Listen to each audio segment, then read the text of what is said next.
everyone. Spirit House here. I hope everyone's doing well.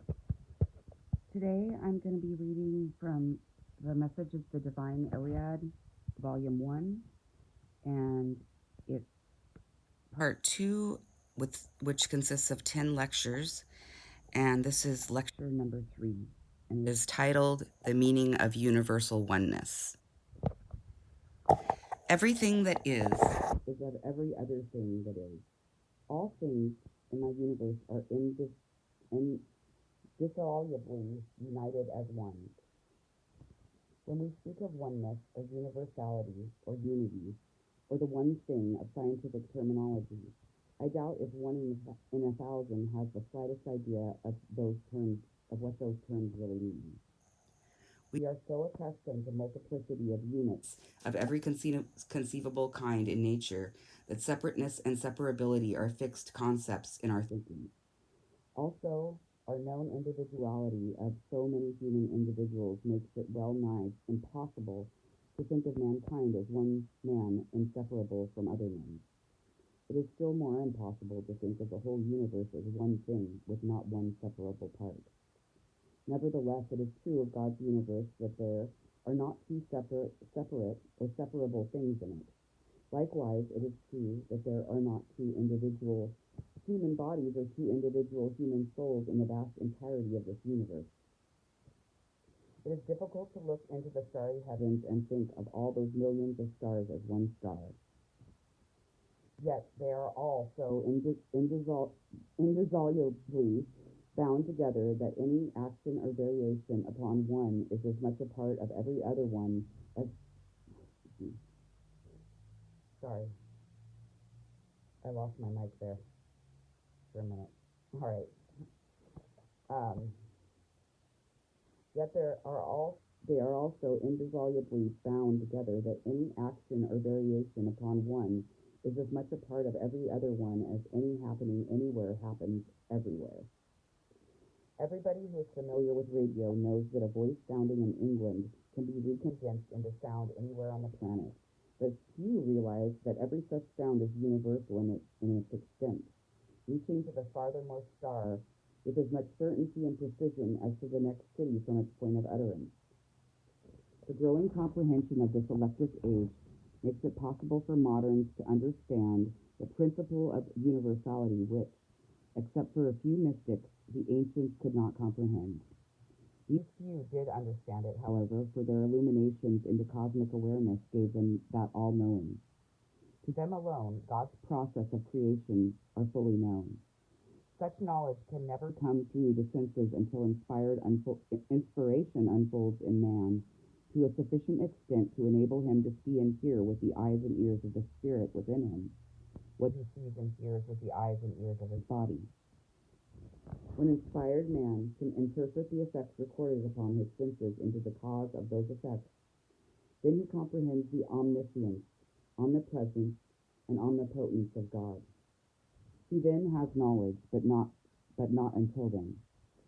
The more we know how God's thinking processes take God's knowing of his one idea apart, give it form and body, with seeming multiplicity, separability, and individuality, then void of those qualities by merging them into the oneness from which they came for the purpose of repeating them eternally, the more we can understand what God alone is.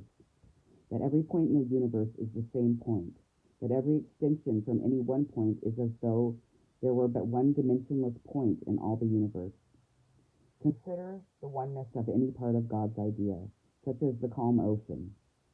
Its unchanging stillness, unbroken by waves of motion which seemingly divide it into many measurable units, might be likened to the stillness of the one light of God's unchanging knowing, unbroken by the thinking of that knowing into many seemingly changing and measurable parts. Upon that calm ocean there are no separate or separable units to give multiplicity or individuality to its oneness. There is nothing there which changes, nothing to measure. One could not put his finger anywhere upon it and return to locate that same point, for every point upon it anywhere is the same point. There is no everywhere in it, for there is no extension in it. nothing that is relative to any other thing, for there is no other thing in the ocean's oneness for it to be relative to. The ocean can be relative to the shore, for that is another idea, but the oneness of one idea cannot be relative to itself. The moment the still balance of the ocean becomes extended to two unbalanced opposite conditions, the unchanging oneness becomes a changing multiplicity. The unity of the ocean idea is divided into wave units of that idea. Separateness and separability come into seeming being when one can count when one can count oneness into infinity, where the measureless can be measured, where variation from oneness gives individuality to varying and changing units. Wherever unity is manifested by infinite numbers of units, no two of those units are alike. Likewise, where one balanced equal pressure is divided into two opposite unbalanced pressures, motion becomes imperative for the purpose of seeking balance. The importance of this is the fact that all divisibility and multiplicity, all individuality, changing, measure, unbalance, and disunity come from oneness, from unity itself. Furthermore, all of these qualities of separateness return to the oneness from which they came, for the purpose of again expressing their separateness in infinite numbers of forever changing units. That fact of the division and multiplication of the unity of God's knowing into the infinity of God's thinking, for taking his one idea apart and expressing it as many parts, then putting all those parts together again into unity from which they came, is the one dominant characteristic of creation. That is what creation is, many changing units of moving light waves, arising from the stillness of the one light, then returning to that stillness for rebirth into light waves of motion. Consider another phase of separateness, changing, individuality, and measurableness, arising from the same ocean idea as mists and vapors instead of waves. The love principle of nature is manifested by the giving of ocean to the heavens and the re-giving of an equal amount by the heavens to the earth. Multiplicity, separateness, individuality, and the variation of changing are manifested in the countless units of cloud forms, raindrops, brooks, creeks, rivers, waterfalls, torrents, and other forms which manifest the idea of water when set in motion as an infinity of units. Consider the individuality of brooks, rivers, and other streams. Each has its separate form. No two are alike. Their individuality is named by man as Stony Creek, Northern Mountain Brook, Hudson River, or Niagara Falls. The forms of each water unit thus divided from its oneness are as different from each other as every man is different from every other man. Consider also the fact that every raindrop, brook, river, and stream seeks the unity of the ocean from which it came for the purpose of finding the balance of that oneness, in order that it can repeat its seeming separateness. In this manner, life springs from oneness to manifest one half of the life cycle, and returns to oneness as death to manifest the other half. That is the inviolate order of nature. There is no other order. That is the law of nature. There is no other law than that one of rhythmic balanced interchange between the opposite halves of cycles which forever spring from oneness to manifest oneness in multiple forms of individual expressions. When we say that life of man flows through him to manifest the idea of man as a part of the God idea, it is like saying that the ocean forever flows through each brook and river to manifest the idea of the ocean. Whenever we say that man has a forever changing body to manifest the idea of man, it is like saying that the brook has a forever changing body to manifest the idea of the brook. Likewise, when we say that our bodies live and die because they appear and disappear in cycles, it can likewise be said that the bodies of brooks and rivers appear from the mist, disappear into oneness of their source, and reappear from it in countless cycles of appearance, disappearance, and reappearance. We cannot see the bodies of brooks when they are mists of heavens, nor when they disappear into the oneness of their ocean source. But that does not mean that there is a discontinuance anywhere in their cycles. Likewise, when man's body disappears from our sense vision into the earth and heavens from which it formerly appeared as an assemblage of gases, liquids, and solids, we think of that body as having discontinued. We say it is dead, yet it will appear from that same oneness of earth and heavens into which it disappeared as the same kind of a complex body which has no resemblance whatsoever to the earth or heavens from which it sprang. Every individual separate thing which appears from any unitary source, whether from space, seed, earth, ocean, or sun, disappears into that same oneness to lose its identity in its unity, and as surely reappears from that same source to regain its identity as the multiple unity of that one. That, again, is God's law. That is the order in which nature asserts its continuity. The wombs of nature are also tombs. Rebirth arises from death. Earths and heavens interchange equally. What earth gives to heaven in one half of a life cycle, heaven gives back to earth to complete the cycle. Consider the earth. If you dig a shovel of it anywhere, it all seems the same. Yet out of it have come and gone countless millions of many varieties of flowers, insects, birds, animals, vegetables, and chemical compounds to become digested into the oneness of that shovel full of earth. Think of the marvelous colors of growing things. Think of the perfumes of flowers, the sound of insects or of animals which have come from that earth and have gone back into the oneness of its dust. Think of the noises of city streets and of industry.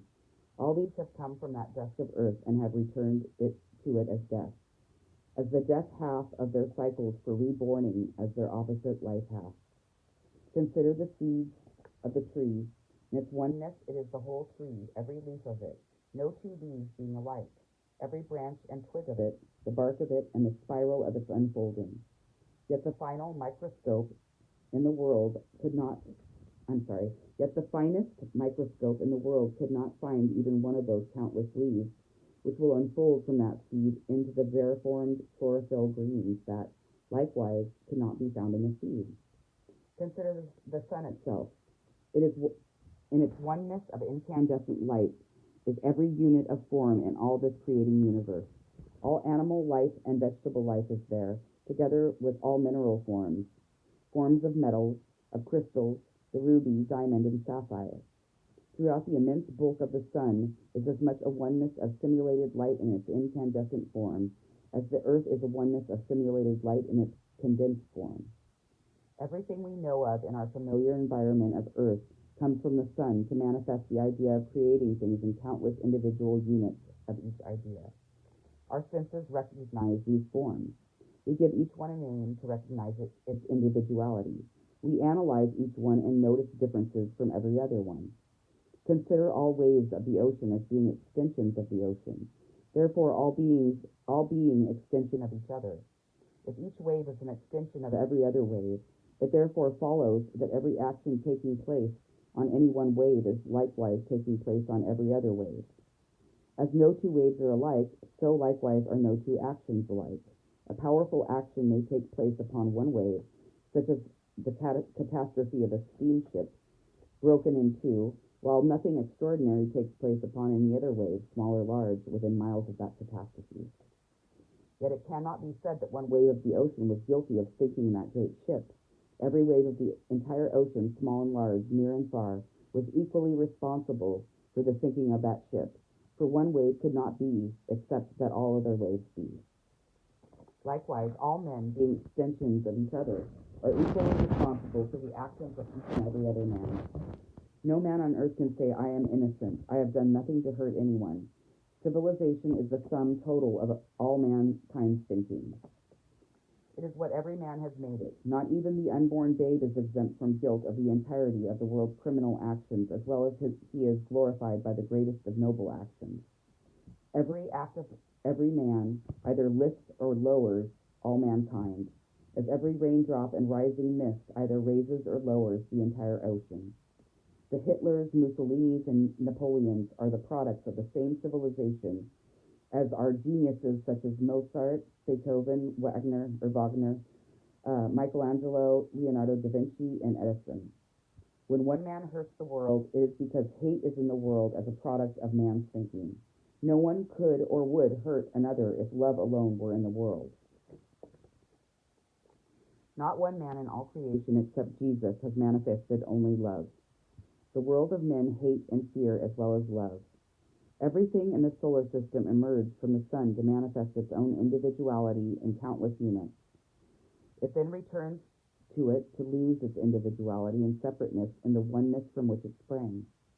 That which was hot, incandescent, formless light becomes the cool form of a meadow violet, or orchid of the swamp, or a rose in your garden. The oneness of earths and oceans comes from the oneness of the sun.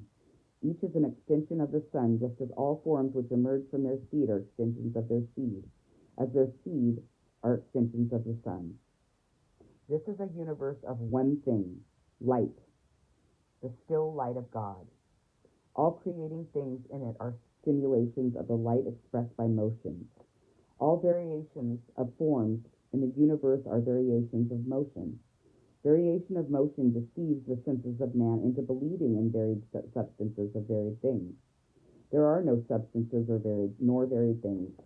Individuality, separateness, change, measure, and form are due entirely to spiral light waves, which centrifugally extend from the sun and return to it centripetally to repeat the extension and retraction.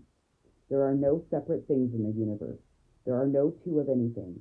The universe is wholly mind, omnipotent, omniscient, omnipresent mind. That which we call vibrating waves of matter are but the electric recordings of God's knowing, as manifested by his thinking. God alone is. The end of chapter 3, or lecture 3. Thank you.